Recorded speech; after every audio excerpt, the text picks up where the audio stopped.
Les hommes noirs sont infidèles. Ouf! Le peuple a été divisé. Victimisation. Oui, je te juge, excuse-moi, mais... Non, non.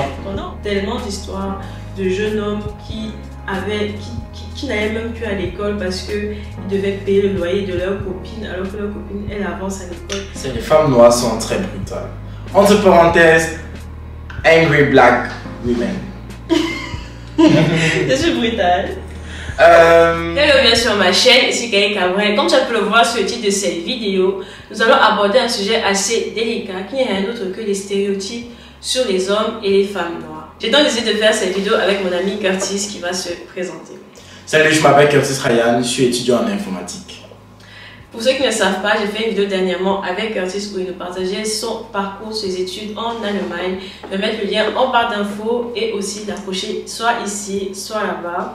Et aussi n'hésitez pas à aller suivre Curtis sur ses réseaux, sur TikTok, sur Instagram et pourquoi pas aussi bientôt sur YouTube, qui fait vraiment du contenu de qualité. En tout cas, dans cette vidéo, on va faire un jeu assez très simple. Je vais donner 4 stéréotypes que j'ai sur les hommes noirs et lui va donner 4 stéréotypes sur les femmes noires.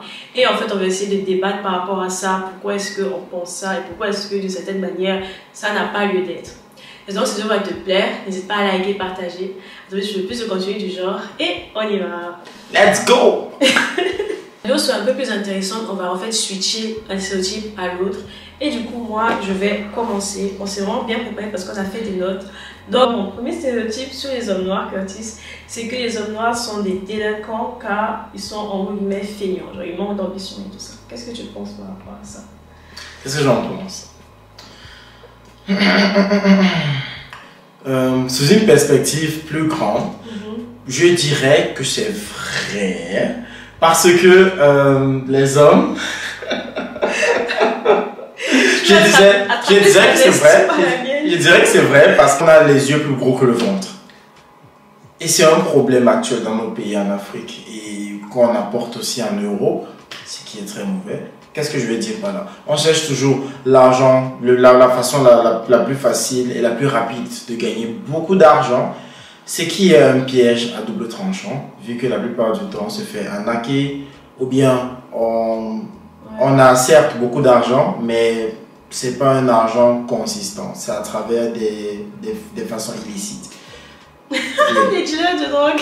Les dealers de drogue, les scammers, vous connaissez bien ceux du Cameroun. Oui. Et ouais, je dirais que c'est vrai dans la plupart du temps. Sont délinquants feignants. Après, il faut aussi savoir que Curtis et moi n'ont pas forcément les mêmes réalités parce que lui, il vient du Cameroun. Et moi, j'ai grandi en France. Je dirais que pour la France, je ne sais pas trop que les hommes noirs sont feignants, mais je dirais qu'ils sont plutôt victimes de leur environnement, dans ce sens où, d'une certaine manière, les hommes, avant d'être des hommes, étaient des enfants et en fait, genre, ils ont grandi dans des milieux qui n'étaient pas forcément favorisés. Et je me dis que c'est difficile de sortir de cette mentalité-là, en fait. Je pense que c'est plus une question de mentalité, car le peuple noir, de certaine manière, a déjà été un peu mis dans une case qui fait en sorte que l'homme est un peu vu de manière plus ou moins... Voilà quoi, genre le vase-lui de la société. Mais moi, je suis de ceux qui pensent que ce n'est pas pour autant que tout le monde... C'est pas parce que tu passes par un chemin très difficile que forcément ce chemin-là va affecter tes choix futurs. Non, ça c'est clair, mais le truc c'est qu'il faut aussi faire comme si ça n'influence pas. Parce que tout le monde n'a pas cette capacité-là d'avoir, on va dire, la jugeote de voir au-dessus de ce qu'il vit, tu vois un peu. Le problème c'est que c'est vraiment un problème chez les Noirs parce que si on se retourne vers les Noirs américains ou bien les Noirs européens, tu vas te rendre compte qu'on nous connaît beaucoup comme des délinquants. Même en Asie, on nous connaît comme des délinquants. Mais il y a d'autres pays qui sont aussi dans la pauvreté, mais qu'on ne connaît pas comme les délinquants. Voilà les Brésiliens, tout le côté de l'Amérique du Sud. Ils sont certes dans la pauvreté, ils ont certes leurs problèmes. Oui, ils ont quand même des grands cartels, dealers de drogue, tout ça, il y a les gangs. C'est vrai, mais n'oublie pas qu'ils font ça chez eux. Parce qu'ils n'ont pas cette réputation au niveau mondial. Oui, je vois ce que tu veux dire. Mais nous, oui. C'est un vrai problème. Alors, je ne dis pas qu'il n'y a que des mauvais. Je dis juste que cette mauvaise réputation nous suit à travers le temps. Et je pense que même d'une certaine manière, on commence à y croire. Parce que je me dis que si par exemple un enfant... je parle pas du coup de victimisation ou autre, mais je parle quand même du fait que l'environnement dans lequel tu grandis, tu évolues, influence beaucoup ta personne, tu vois. Et la plupart des Noirs, par exemple, en France et tout ça, sont dans des cités. Et je ne vais pas juger quelqu'un de faire, entre guillemets, des mauvais choix parce qu'il pense à 13 ans que c'est la meilleure des choses à faire. Et après, à 15 ans, 16 ans, il suit ça. Peut-être à 25 ans, il se rend compte qu'il est un peu tard. Mais à 25 ans, il est déjà en prison, tu vois un peu. Donc, c'est vrai que ce stéréotype est un stéréotype marquant. Ça veut dire qu'on encourage, que l'on nourrit. Mais je trouve que ce n'est pas une fatalité. Pardon, ma voix est en train de partir. Parce que par exemple, toi, Curtis, on peut te voir, certes tu as une boucle d'oreilles et tout, mais tu es quand même un gars assez intelligent qui étudie, qui a une certaine ambition. Et justement, même dernièrement, c'est ça qu'il y a autant de débats par rapport au fait qu'on dit que oui, les Noirs qui ont grandi en Europe sont la honte de la diaspora parce que en fait, ils ne foutent rien. Ils sont juste là, en mode ils ne foutent rien, tu vois. Genre, ils dépensent leur argent, dans les boîtes de nuit, dans les femmes, dans les futilités. Et n'aiment pas l'école, tu vois un peu. Et tout ça, c'est une question de mentalité, d'influence et tout ça. Mais je suis d'accord quand même que ce stéréotype-là, c'est aussi plus ou moins récurrent. Ok, maintenant, tire ta balle sur les femmes. Ma balle sur les femmes, très intéressant. Alors, les femmes noires sont très brutales. Entre parenthèses, angry black women. Je suis brutale. C'est pas ce que j'ai dit. Ce n'est pas directement contre toi. C'est vrai, c'est un stéréotype hyper marquant. Mais je trouve que ce stéréotype-là n'a pas lieu d'être. Parce qu'en fait, c'est toujours... Intéressant. Oui, parce qu'en fait, tout le monde a le droit d'être fâché, tu vois. Et d'autant plus une femme noire, parce que être une femme noire, c'est vraiment genre... C'est une condition de vie spéciale, dans ce sens où tu nais vraiment au plus bas de l'échelle. Et du coup, en fait, je me dis que tu grandis dans un monde où tu es déjà frustré dès ta naissance. Et au-dessus, c'est que je me dis, beaucoup de personnes accumulent, et un jour, en fait, ça explose juste, tu vois. Et après, je me dis aussi que dans nos communautés, enfin, en tout cas en Afrique, on voit comme dans certaines communautés, il y a quand même des femmes, voilà, genre, elles grondent, elles tapent même la maille et tout, tu vois, en mode, gars, doucement. Mais je me dis que ce stéréotype-là, angry black woman, c'est parce qu'en fait, c'est un peu... Parce que du coup, moi, par exemple, c'est comme j'ai pas le droit d'être fâchée, tu vois. Parce que je veux pas qu'on reçoive... Genre, c'est un stéréotype qui fait en sorte que j'ai pas vraiment le droit de me plaindre parce qu'on va dire que, ah, tu es angry black woman. Alors que là, je trouve que c'est une caricature, en fait, et que tout le monde est fâché à certains moments, comme tout le monde est calme. Jusqu'à un certain point, j'étais d'accord avec toi. Dans le passé, je dirais, j'étais d'accord avec toi, tu vois. Jusqu'à ce que je lise un livre, et il s'appelle The Courage to be Disliked. Et dans le livre, l'auteur nous parle de le contrôle de soi, du contrôle de soi-même. Parce que c'est très important. Je pense que c'est ce qu'on manque, nous les Africains. Si on essaie de voir notre culture... Africain et afro-descendant, parce que... Africain et afro-descendant, dans la black community. Yes. Je pense que si c'est qu'on se penche dans les autres cultures, les Asiatiques, tu te rends compte que les Asiatiques sont très humbles, ils savent s'excuser. Et ils ne sont pas très en mode colère de nature. Mais c'est une question de mentalité et de société, en fait. Ils ont... Ce n'est pas, n'oublions pas que ce n'est vraiment pas parce que tu as des problèmes que tu es obligé de réagir en fonction de ces problèmes. C'est pour ça qu'on appelle ça le contrôle de soi. Oui, mais est-ce que tu penses que tous les Asiatiques ne perdent jamais le contrôle de soi, ce que tu vois dans la vie? Genre, je parle de la majorité. Non, mais... Bien sûr, il y a le cas par cas. Mais est-ce que la majorité des femmes noires sont angry black women? Je ne pense pas. J'ai grandi 18 ans en Afrique. Oui. Et je peux dire que la femme noire, quand elle a l'occasion, excusez-moi du terme, mais elle part en couille. Alors, bien sûr, je répète, il y a des exceptions, oui, c'est vrai, mais il n'y en a pas beaucoup.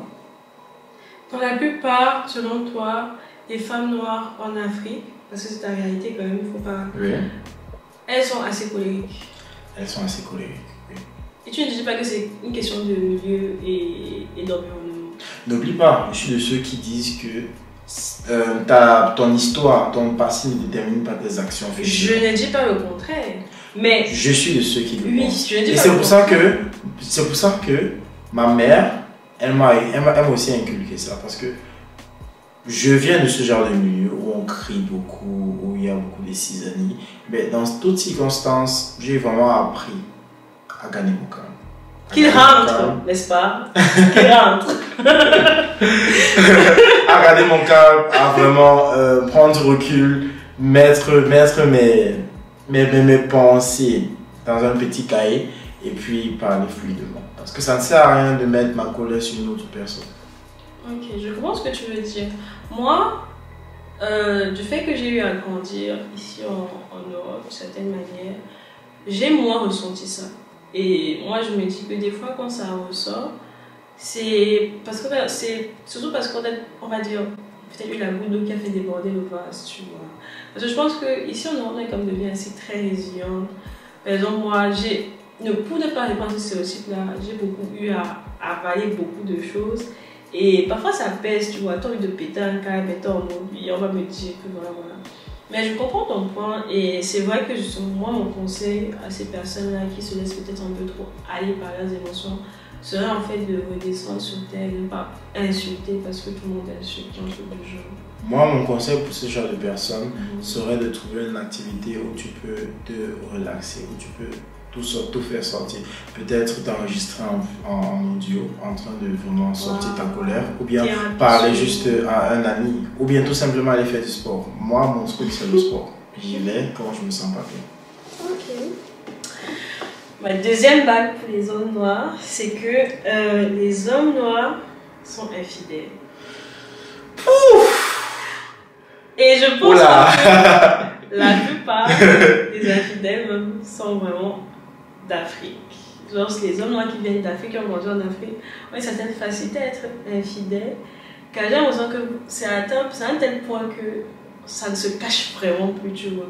Genre, parce qu'on le découvre, la personne n'aura pas honte, alors qu'ici, peut-être en Europe, on fait peut-être un peu vraiment ressentir ça, alors que tu as fait quelque chose de mal, et tu vois un peu. Mais en tout cas, moi, je pars en Afrique, et surtout dans la communauté camerounaise. J'ai des amis à moi qui ont eu à vraiment être dans des relations où leur partenaire les trompait plus ou moins ouvertement, mais c'est déjà entre guillemets genre psychologiquement préparé à ça. Les gens disent que c'est aussi une question de réalité qui sont différentes en fait. Parce que je pense qu'au pays, on tolère plus. Alors, elle vient de me poser une question et elle a argumenté toute seule. Très intéressant, merci. Je vais pas voir une balle bizarre parce que je dois un peu mon avis en fait, je ne parle. D'accord, ok, merci pour ta question. Je pense que c'est vrai, mais que jusqu'à un certain niveau. Je pense que c'est aussi un problème de culture. Parce que déjà en Afrique, c'est vrai, on est assez laxiste sur cette question, la question de la tromperie. Quand un homme trompe une femme, c'est pas si mal vu que ça, c'est même pardonnable. Mais l'inverse est très compliqué.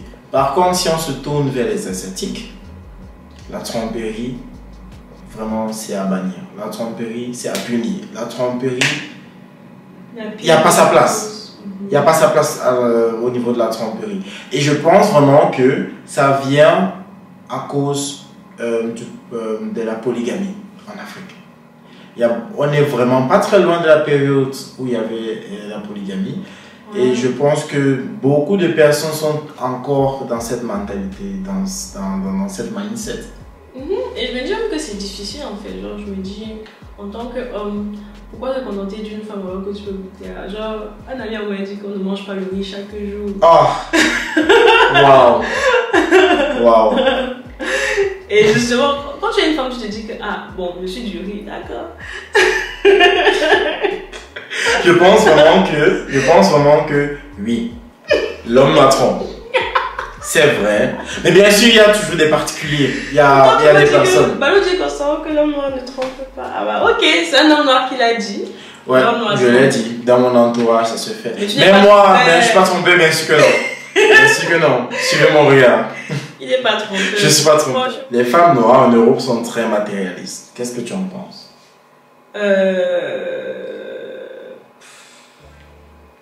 J'aime pas en Europe, j'aime pas en Afrique. Mais là, on est sur le territoire européen. Oui. Et la vidéo ici. Non, parce qu'on parle des différentes réalités. Les femmes noires en Europe, moi je dirais que elles sont pas si matérialistes que ça. Parce que je trouve justement que la plupart des femmes noires que je connais, celles qui sont matérialistes sont celles qui viennent du pays, qui ont grandi au pays et qui arrivent ici et continuent avec cette mentalité du pays. Là. Parce que franchement, les filles avec qui j'ai grandi et tout, on est plus dans le mindset femme indépendante, je ne dépends pas d'un homme, tu vois. Genre moi, personnellement, au début, quand j'ai eu à côtoyer des Camerounais et tout, si quelqu'un m'invite à un restaurant, je vais dire que non, je vais payer ma part pour ne pas me sentir redevable. Et cette personne prendrait ça comme une offense, tu vois, un peu. Parce que la mentalité au pays, c'est que l'homme s'occupe de la femme. Et le truc, c'est que justement, moi, j'ai encore un problème énorme avec ça, parce qu'il y a beaucoup de femmes qui ne font rien, qui sont chez elles et qui attendent qu'on les fasse des Orange Money, des trucs comme ça. Ou même les filles qui arrivent ici, qui ont gardé cette mentalité d'Afrique, là, selon moi, elles ne se rendent pas compte en fait que l'Europe est difficile pour tout le monde. Dans ce sens où, comme elle arrive, là, elle a du mal à trouver du travail. L'autre, son compagnon, plus ou moins aussi, a du mal à trouver du travail parce que, par exemple, ici en Allemagne, j'ai déjà eu à entendre tellement d'histoires de jeunes hommes qui n'allaient même plus à l'école parce qu'ils devaient payer le loyer de leur copine alors que leur copine, elle avance à l'école. C'est vrai. Mais comme le gars, genre, tu vois un peu, genre, c'est un peu compliqué parce que du coup, on veut garder notre culture, on veut garder le fait que oui, l'homme est provide, celui qui s'occupe de trucs, mais ce n'est pas ta femme, ce n'est pas ton mari. Tu ne peux pas exiger à un étudiant de payer ton loyer, payer ton assurance alors qu'il ne sait pas ce qu'il va manger à la fin du mois. Parce que c'est un peu ça le problème en fait. Genre, c'est vrai que quand même, je trouve, mes soeurs, parfois elles abusent parce que un pays comme l'Allemagne qui ne donne vraiment pas le lait, il y a tellement de gars qui traînent à l'école parce qu'ils sont tombés sur des filles qui les ont pas poussées, quoi. Alors que quand tu arrives dans un territoire, tu dois comprendre que les réalités sont différentes. Exactement. Ouais. Et je tiens à ajouter, déjà, on est d'accord sur ce point. Je pense que depuis qu'on a commencé la vidéo, c'est le seul point où on a pas des hommes fidèles. Bon, des hommes ah ouais, c'est le deuxième point où on est convergents. Et je pense que vraiment ce problème-là où la femme pense que l'homme doit provide, je pense que ce problème-là vient du haut taux de pauvreté. De pauvreté. De pauvreté. De pauvreté. Non. Du taux de pauvreté dans nos continents. Je pense que certaines filles, comme ils n'ont pas eu la luxure d'avoir certaines choses comme juste au niveau de la nutrition ou bien de l'hygiène, quand ils grandissent, ils tiennent à avoir certains standards. Non seulement avoir certains standards, mais avoir certaines envies. Et comme l'homme, c'est le provider, ouais, ils se disent que voilà. Amour, il doit se ruiner. Alors que n'oublions pas que dans une relation, tu as un homme qui est ton gars, mais pas ton père. En fait. N'oublions pas ça. En fait. Ouais, c'est à toi. En tout cas, mes soeurs, ne dites pas que je ne vous ai pas soutenir, mais franchement, ayez pitié les gars. Ouais. Soyons honnêtes. Alors, mon autre point serait que les hommes noirs préfèrent les femmes blanches, surtout quand ils atteignent un certain niveau de réussite. En général, pas forcément quelqu'un qui a grandi en Afrique, qui a déjà grandi ce standard de beauté là, de la femme noire, peut-être, mais en général, je trouve que quand même, ce cliché, pas qu'il est redondant, mais il y a un peu cette frustration là des femmes noires qui se disent que lorsque l'homme noir réussit, il va vers une blanche. Je ne saurais répondre pour toute la communauté des hommes noirs, mais pour ma part, je pense que ça dépend largement d'où tu viens, d'où tu as vécu. Parce que moi, en tant qu'homme noir camerounais, j'aimerais vraiment me marier avec une femme noire.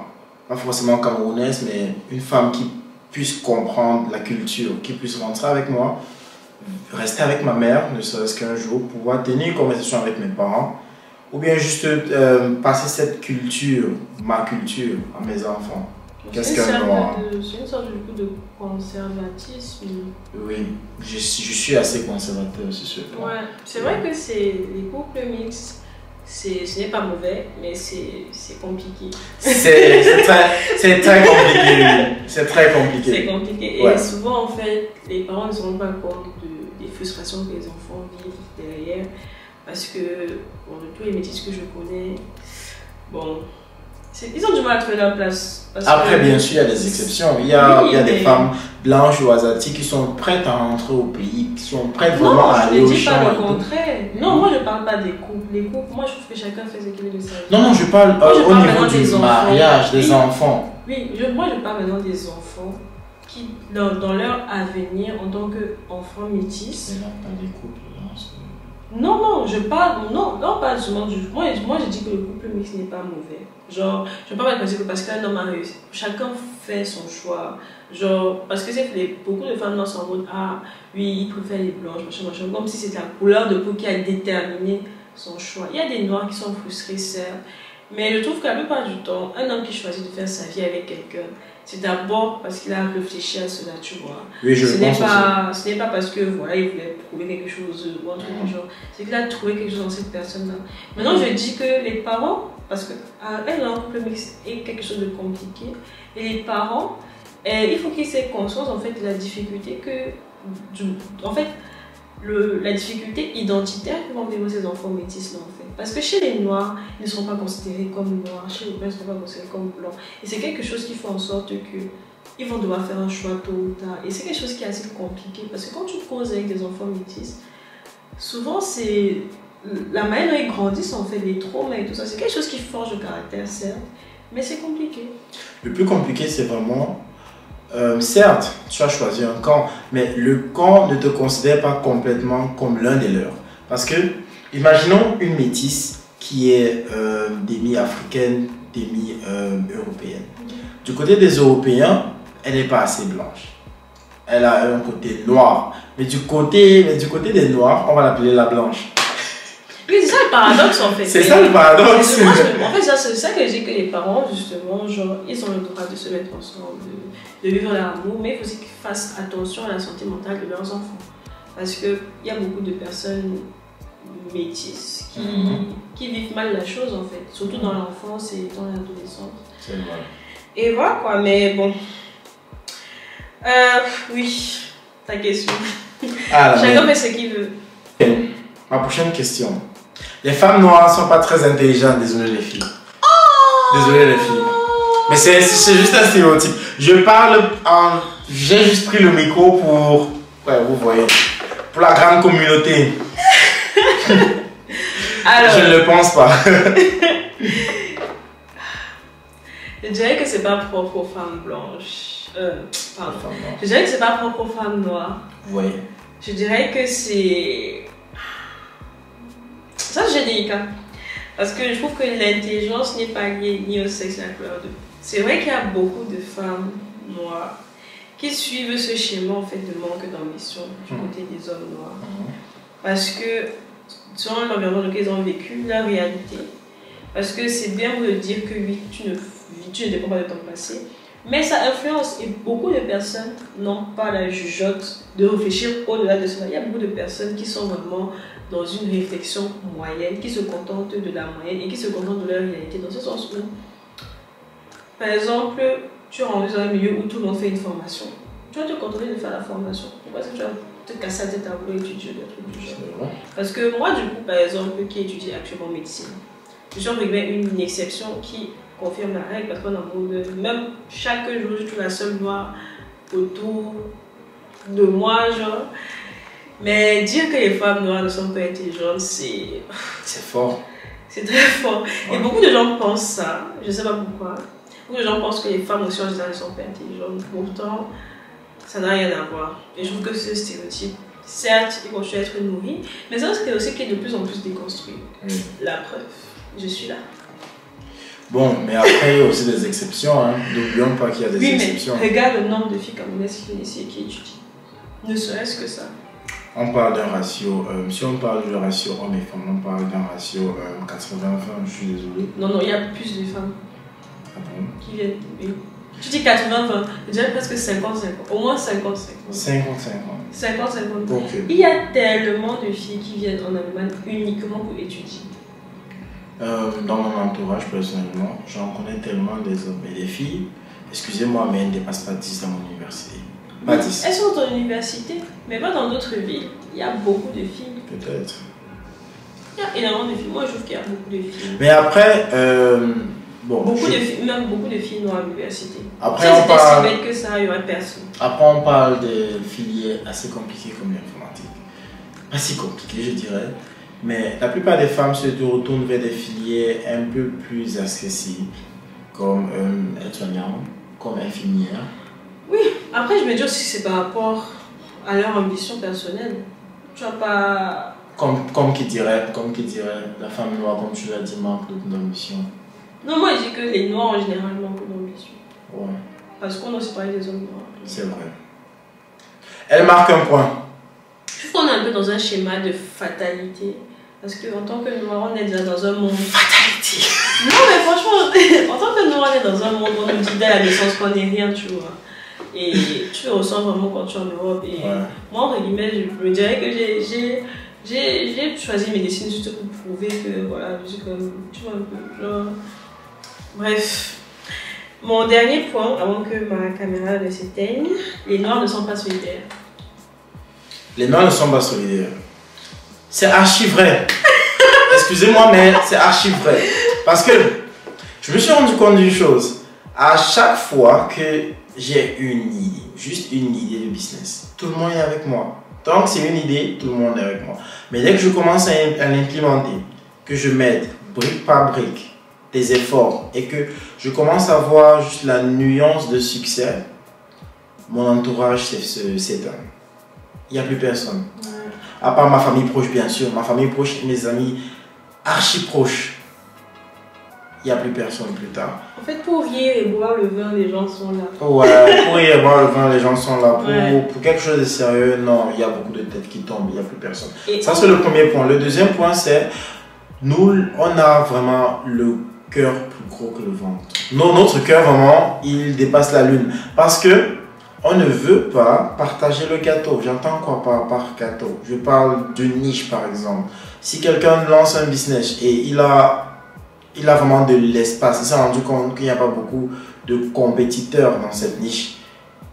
Au lieu de chercher d'autres partenaires qui vont donner de l'argent avec lui et puis ils vont grandir ensemble, parce que grandir avec des gens, vous allez plus loin, il va vraiment essayer de cotiser son argent. Manger ça seul. Manger ça seul. Lui-même encore.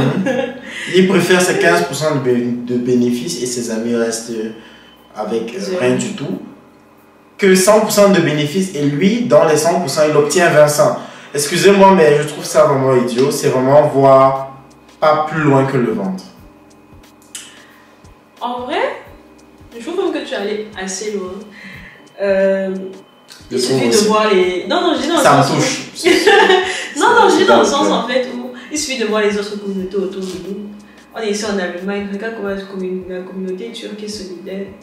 La communauté juive est aussi une communauté très solidaire. Les communautés, nous, en général, sont très jalouses, très divisées. Parce que, par exemple... Et on s'appelle communauté très soudée. Parce que oui, on rit ensemble. Oui, on sait, il y a la voisine, elle est noire, elle nous prête un pot de mayonnaise. Mais quand ça devient sérieux, il n'y a plus personne. Il n'y a plus personne. Et tu vois vraiment ça aussi quand tu fais des projets de couple. Enfin, franchement, je ne comprends pas est-ce que vous faites un projet ensemble, mais les gens attendent que quelqu'un réagisse. Et quand la personne réagit, c'est comme si elle supplie les autres en fait. C'est vrai. Et ça, c'est terrible. Genre, tu es en mode, tu dois prendre sur toi, rester calme. Parce que tu as des gens qui veulent juste faire comme s'ils sont intéressés, mais ils ne sont pas intéressés. Et anyways, ils ne sont pas solidaires, c'est dommage. Après, je me dis que ça vient aussi de notre histoire, de notre passé. C'est vrai que beaucoup de gens vont dire que je suis en peu dans la victimisation, mais c'est des faits, c'est des faits. Nous sommes des peuples qui ont été divisés. Victimisation. Oui, je te juge, excuse-moi, mais... Non, nous sommes des peuples... c'est pas un choix. Non, pas un choix, parce je dis cependant que tout ça c'est une question de mentalité. Je te jure que c'est une question de mentalité. Parce que si on arrive à changer nos mentalités, on va changer beaucoup de choses. Si on arrive à changer la mentalité matérialiste, la mentalité égoïste, tout ça là, ça va changer. Les amis, juste une petite notice. Si vous voulez qu'on en parle plus de ce sujet, vous pouvez le mettre dans les commentaires comme ça. Parce que je trouve que cette vidéo sera assez longue. Parce qu'on va s'arrêter là. Je trouve, c'est mieux, tu crois pas? Et je lance mon dernier sujet et puis ça va. D'accord. Les filles sont très delusional. Les filles noires sont très delusional. Désolé pour ceux qui ne connaissent pas c'est quoi delusional. Je pense que ma partenaire Kali va mieux vous expliquer. Ça tire à balles réelles. Déjà, c'est quoi delusional? Ah! Des jeux noirs, c'est like... Tu es dans un monde de bisounours. Tu crois que la vie c'est un conte de fées et tu crois que tes plans dans ta tête vont se passer comme tu veux et que bref, tu le sens de ton film. Bref, c'est être en fait très naïf. Très naïf. C'est pas vraiment être très naïf. Je pense que c'est ne pas savoir jauger la réalité. C'est la naïveté? C'est pas la naïveté. Non. Ouais, c'est vraiment être très... Bah, quand je vois que le monde c'est des bisounours, tu crois que par exemple, être des jeunes, c'est que quelqu'un va venir te dire que oui, tu es la femme la plus belle au monde, tu vas y croire. Ouais. Je pense que vraiment c'est ça, ne pas pouvoir jauger la réalité. Et je pense que les femmes noires, vraiment, vous êtes très friandes de ça. Excusez-moi, mais... Moi, j'aime pas les femmes noires, j'aime les femmes en général, parce que... Non, plus les femmes noires, parce que la confidence des femmes noires, vraiment, comparée aux autres, c'est inégalé. C'est inégalé. Déjà, toutes les femmes sont archi belles. Vous êtes toutes magnifiques. Mais je pense que ça touche les seuils. Ça touche les seuils. Je pense que ça touche les seuils astronomiques. Parce que une femme, elle peut être vraiment très belle. Hein, l'une des plus belles. Mais elle pense que vraiment c'est la meilleure. Vraiment. Ouais, la première place. C'est vrai que beaucoup de femmes, elles se disent qu'elles sont des 10 sur 10. Parce qu'elles sont belles, elles sont préparées. Bref, genre en mode tel. Et ça, je trouve que c'est quelque chose qui est tellement fou. Peut-être aussi au niveau de la beauté, elles ne sont pas si belles que ça. Mais elle est vraiment dans sa bulle. Elle trouve qu'elle est très belle. Elle trouve qu'elle mérite tellement de choses qu'elle n'a même pas travaillé pour. Excusez-moi. Dehors, il y a des belles filles. Ouais. Ça, je vous dis que dehors. Mais tu ne m'as pas répondu. Qu'est-ce que tu penses? Est-ce que les filles sont... Je ne dirais pas que les filles noires sont des jeunes, je dirais que toutes les femmes en général sont des jeunes. Dans la communauté noire peut-être un peu plus, parce que ce que je découvre chez nous, c'est qu'il y a vraiment fait ce phénomène de femme, la bad bitch qui a sa vie, genre femme indépendante, bad bitch qui peut jouer avec les hommes, monter, descendre, et la femme va quand même se marier avec le millionnaire. Ouais, hein. Ouais. Ça va être délicieux parce que je me dis que il faut quand même avoir un certain niveau de naïveté pour penser que tu peux faire ce que tu veux et avoir, entre guillemets, les mêmes avantages que quelqu'un qui a fait certains sacrifices qu'on avait là où elle était. Parce que, je ne sais pas comment expliquer, mais beaucoup de femmes ne se rendent pas compte en fait qu'il y a énormément d'hommes dehors qui sont juste là, qui ne veulent rien de sérieux avec elles premièrement, qui ne les considèrent même pas. Et en fait, elles vont penser, par exemple, les femmes qui aiment les bad boys, qui voient un bad boy, qui voient les red flags, qui disent que non, ce n'est rien maîtrise, ou des femmes qui, parce qu'elles sont belles, parce qu'elles ont beaucoup de prétendants, elles se permettent que de choisir avoir les avantages des autres, leur argent, leur temps, leur attention, pour être à l'aise personnellement. Mais lorsque ça va cuire, lorsque par exemple, une va tomber enceinte, ça va chaud. Non mais disons, je me dis que comme ils vont tomber ensemble sans faire exprès. Sans faire exprès, ouais. Non mais j'ai dit... L'accident. L'accident. Justement, quand j'ai dit, genre... Bref, dans nos communautés noires, il y a vraiment ce côté dysfonctionnel un peu de la femme. Parce que je trouve que la femme noire ne sait pas qui elle est. Tu vois un peu, non. On a vraiment une identité qui est biaisée. On ne s'aime pas nous-mêmes. Par exemple... Moi, je suis friande de la beauté naturelle, mais j'ai beaucoup de mes soeurs qui ne savent même pas à quoi ressemblent leurs vrais cheveux et qui sont seulement en fait dans un monde où elles baignent dans des artifices pour entrer dans certaines cases. Et malheureusement, en fait, plus elles vont grandir, plus elles vont se rendre compte en fait que leur beauté les apporte certains avantages parce que dans leur communauté, elles sont quand même valorisées d'une certaine manière. Les hommes aussi qui sont des providers vont vouloir naturellement prendre soin d'elles. Et du coup, pourquoi est-ce qu'elles vont, entre guillemets, ne pas profiter au maximum alors que c'est des choses, lorsque tu as un peu de jugeote, tu reviens à la réalité, tu te dis que la meilleure des choses que j'ai à faire actuellement, c'est me concentrer sur ma personne, sur mon avenir et éviter certaines erreurs qui pouvaient être évitables parce que tout ça, c'est vrai que ça part de rien. Par exemple, quand c'est moi, nous sommes encore très jeunes, nous sommes... Genre, on parle comme ça, c'est surtout par rapport aux jeunes qui nous regardent. Parce que moi, je sais qu'il y a certains choix dans ma vie que je fais qui sont bons parce que je sais que c'est un investissement à long terme. Et être souvent des jeunes, c'est-à-dire voir quelqu'un qui n'est peut-être pas sérieux avec toi, mais te dit que non, tu vas le changer, ou tout simplement naïvement penser que le monde est beau, que tout le monde est gentil, et que les gens ne sont pas méchants. C'est quelque chose, en fait, sur le long terme, ça peut vraiment genre mener à des situations assez délicates, quoi. Parce que une femme demande aussi à venir être une mère, et une femme qui ne sait pas qui elle est ne va pas pouvoir transmettre aussi une certaine stabilité à ses enfants. Et une femme qui se cherche encore, qui est peut-être justement des jeunes jusqu'à 35 ans, 40 ans, et entre-temps, ça a eu des enfants qui ont aussi été des filles, ont aussi rentré dans ce cycle-là, et c'est des choses qui vont faire en sorte que on sera toujours dans une société dysfonctionnelle, en fait. Mais les femmes sont des jeunes en général. Genre, de nos jours, beaucoup trop de femmes sont...